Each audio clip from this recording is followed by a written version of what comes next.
पिछली वीडियो में हमने देखा था कि कॉन्स्टिट्यूएंट असेंबली की डिमांड कैसे शुरू हुई और ब्रिटिश गवर्नमेंट ने आईएससी कैसे एक्सेप्ट किया।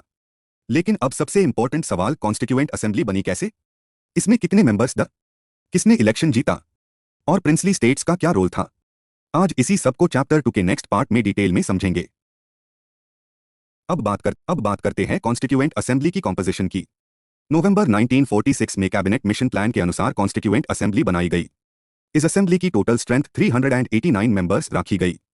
इनमें से 296 सीट्स ब्रिटिश इंडिया के लिए और 93 सीट्स प्रिंसली स्टेट्स के लिए अलॉट की गई। ब्रिटिश इंडिया की 296 सीट्स में से 292 मेंबर्स 11 गवर्नर्स प्रोविंसेस से आने थे, जबकि 4 मेंबर्स 4 चीफ कमिश्नर्स प्रोविंसेस से, यानी हर प्रोविंस से एक एक रिप्रेजेंटेटिव। सीट्स का एलोकेशन पॉपुलेशन के हिसाब से किया गया था। रफली हर 10 लाख यानी 1 मिलियन पॉपुलेशन पर एक सीट अलॉट होती थी। ब्रिटिश प्रोविंसेस की सीट्स को 3 कम्युनिटीज, मुस्लिम्स, सिख्स और जनरल कैटेगरी के बीच उनकी पॉपुलेशन के प्रोपोर्शन में बांटा गया। इलेक्शन की बात करें तो हर कम्युनिटी के रिप्रेजेंटेटिव्स को उसी कम्युनिटी के provincial legislative assembly members elect करते थे।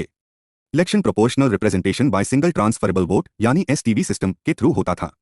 वही प्रिंसली स्टेट्स के रिप्रेजेंटेटिव्स इलेक्शन से नहीं आते थे, बल्कि उन्हें उनके रूलर्स या हेड्स नॉमिनेट करते थे। इसी वजह से कॉन्स्टिट्यूएंट असेंबली को पार्टली इलेक्टेड और पार्टली नॉमिनेटेड बॉडी कहा जाता है। इसके मेंबर्स डायरेक्टली लॉगऑन के द्वारा इलेक्ट नहीं हुए थे। ये मेंबर्स प्रोविंशियल लेजिस्लेटिव असेंबलीज के मेंबर्स के द्वारा इनडायरेक्टली इलेक्ट हुआ और अनप्रोविंशियल असेंबलीज के इलेक्शंस भी लिमिटेड फ्रेंचाइज के बेसिस पर हुआ। अब बात करते हैं 1946 के इलेक्शन रिजल्ट्स की। ब्रिटिश इंडिया की 296 सीट्स के लिए इलेक्शंस जुलाई से अगस्त 1946 के बीच हुई। इंडियन नेशनल कांग्रेस ने 208 सीट्स जीती, मुस्लिम लीग ने 73 सीट्स जीती और बाकी 15 सीट्स छोटे ग्रुप्स और इंडिपेंडेंट्स को मिली।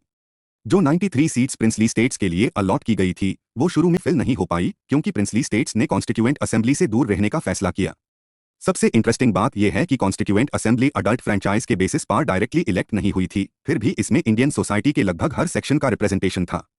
इसमें Hindus, Muslims, Sikhs, Parsis, Anglo Indians, Indian Christians, scheduled castes, scheduled tribes और इन सभी सेक्शंस की विमेन रिप्रेजेंटेटिव्स शामिल थी।